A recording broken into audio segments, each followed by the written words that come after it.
Aunque los venezolanos corrientes no están al tanto, la realidad es que los precios petroleros están estancados y la producción en baja.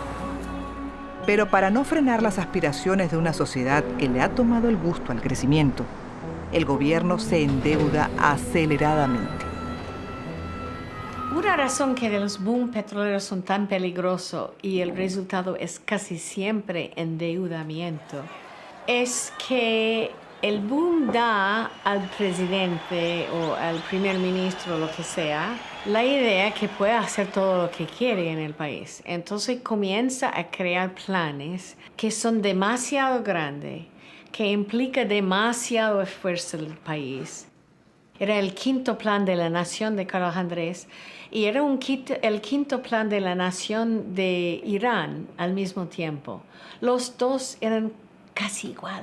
Comenzaron a crear esos megaproyectos.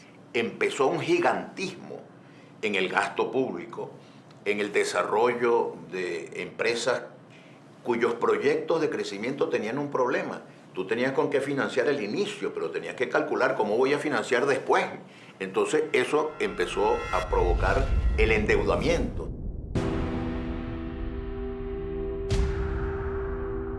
Los bancos internacionales hacen cola para prestarles a los países petroleros, ofreciendo dinero con muy bajo interés, asegurados por los altos precios del petróleo. ¿Pero qué pasó? Lo que pasó, colapso de precios, como siempre, no sabemos cuándo, y alza del precio de dinero y las tasas de interés. Entonces, lo contrario que debía pasar, pasó. Que esta deuda comenzó a ser muy, muy caro y el petróleo más barato. Y eso era la causa de una línea y una pérdida de recursos tan increíble, no solamente para Venezuela, pero para todos. La cobija de los petrodólares comienza a hacerse corta. Y con el país cada vez más endeudado se inicia, aún de forma velada, el colapso del petroestado.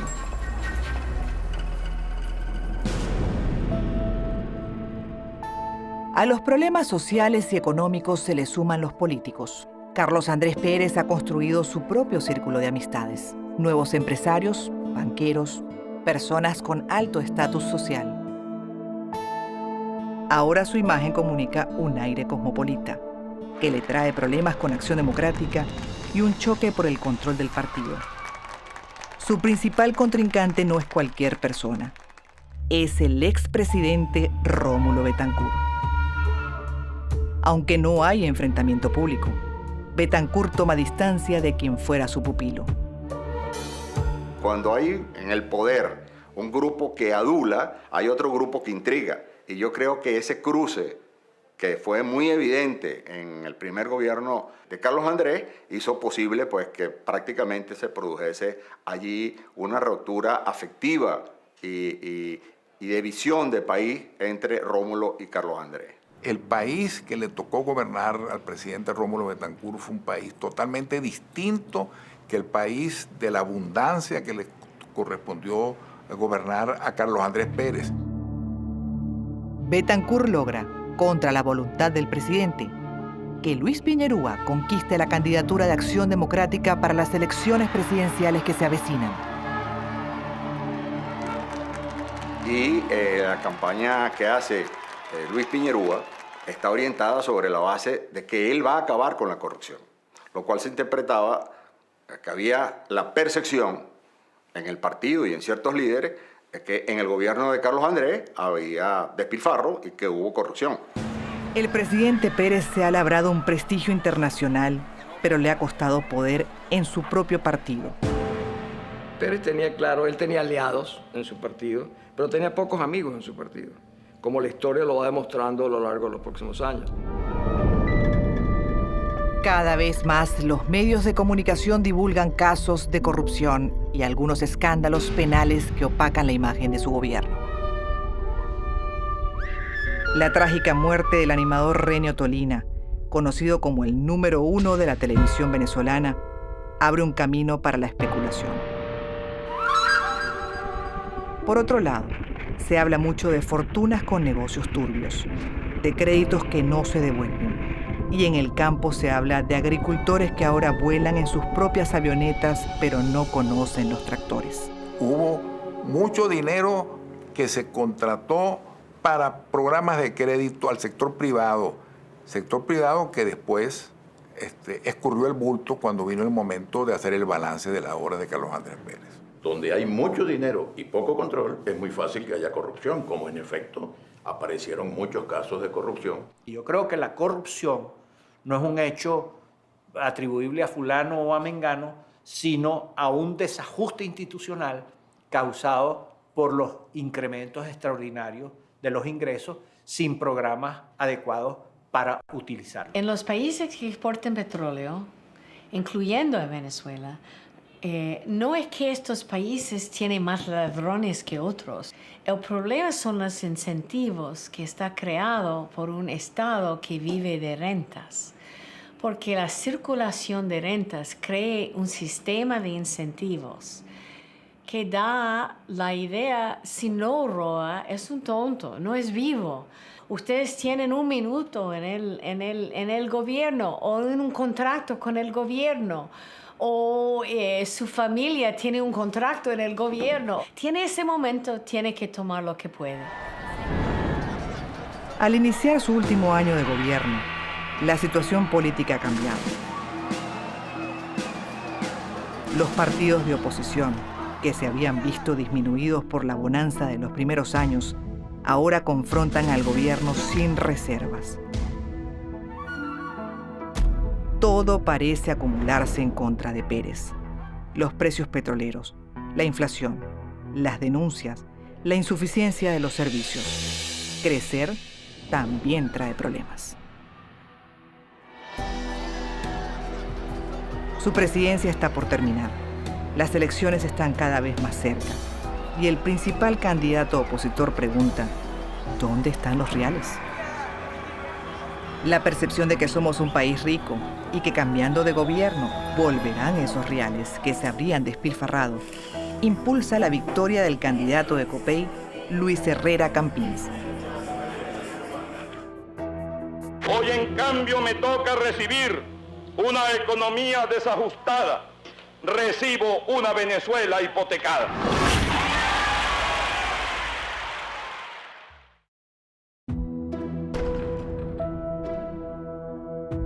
Se ha cumplido una vez más un periodo democrático, caracterizado por la civilidad y el respeto a la división de poderes. También han sido 5 años sellados por un gran crecimiento de los ingresos petroleros, del poder del Estado, del nivel de vida y aspiraciones de los venezolanos, pero igualmente marcados por el derroche y los límites reales de la llamada Gran Venezuela.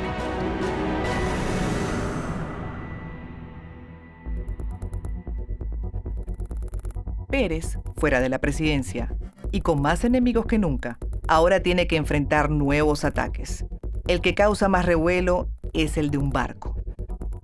Viene la acusación del Sierra Nevada, que fue un barco refrigerado que hubo que traer por una gran necesidad de que no había un sistema refrigerado para la capital. Y ahí le implicaron a Carlos Andrés diciéndole que lo hizo para hacer un negocio él.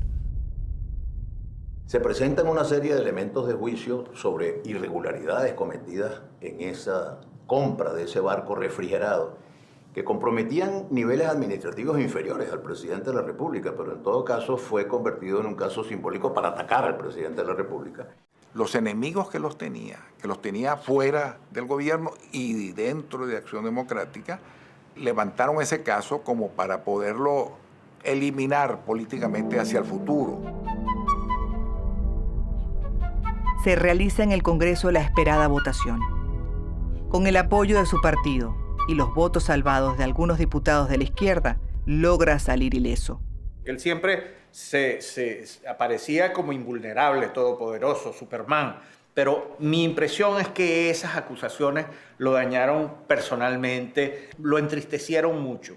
El problema de Carlos Andrés, para los que lo conocimos, no era ni el dinero, ni nombrar a este o aquel. El problema de Carlos Andrés era uno solo, suficientemente grande. Él quería pasar a la historia.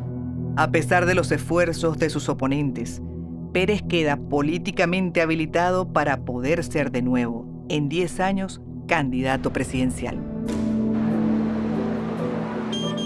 Inician los años 80, una década inesperadamente difícil tanto para Venezuela como para América Latina. La década de los 80 fue una década muy dura. Luis Herrera le tocó desvanecer el sueño del dólar barato con la devaluación, y a Jaime Lucinchi le tocó un bajón importante de los precios de petróleo, y por lo tanto ese país bonancible de la década de los 70 se convirtió para América Latina y para Venezuela en un país de dificultades, donde ya no se conseguía lo que antes se conseguía, donde la situación empezaba a notarse diferente, y eso golpeó mucho, primero a los partidos políticos y en segundo lugar al liderazgo general de la sociedad venezolana. En esa época se dio lo que se llamó la crisis de la deuda, que condujo a lo que se llamó la década perdida, que fue 10 años en el cual los países menos desarrollados y sobre todo América Latina no crecieron, y se aumentó el desempleo y aumentó el hambre, la pobreza, etc. Durante este tiempo, la vida personal del expresidente Pérez toma un nuevo rumbo. Establece una familia con Cecilia Matos, quien había sido su secretaria y quien lo ha acompañado sentimentalmente desde hace años. Se ha mantenido cautelosamente alejado de la política venezolana, pero no así de la escena mundial. Como vicepresidente de la Internacional Socialista, estrecha lazos con los líderes socialdemócratas de varios continentes. Se empapó de los problemas del mundo global que se comenzaba a desarrollar, entendió la naturaleza de los cambios que había que promover.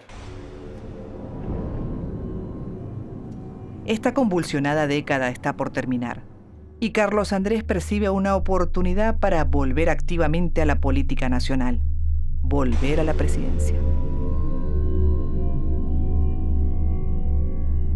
Para hacerlo, primero debe ganar la candidatura dentro de Acción Democrática.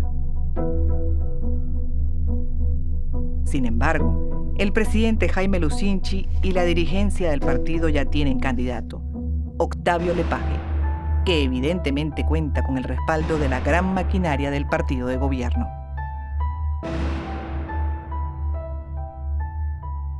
Pero Carlos Andrés viene decidido y confiado en su popularidad.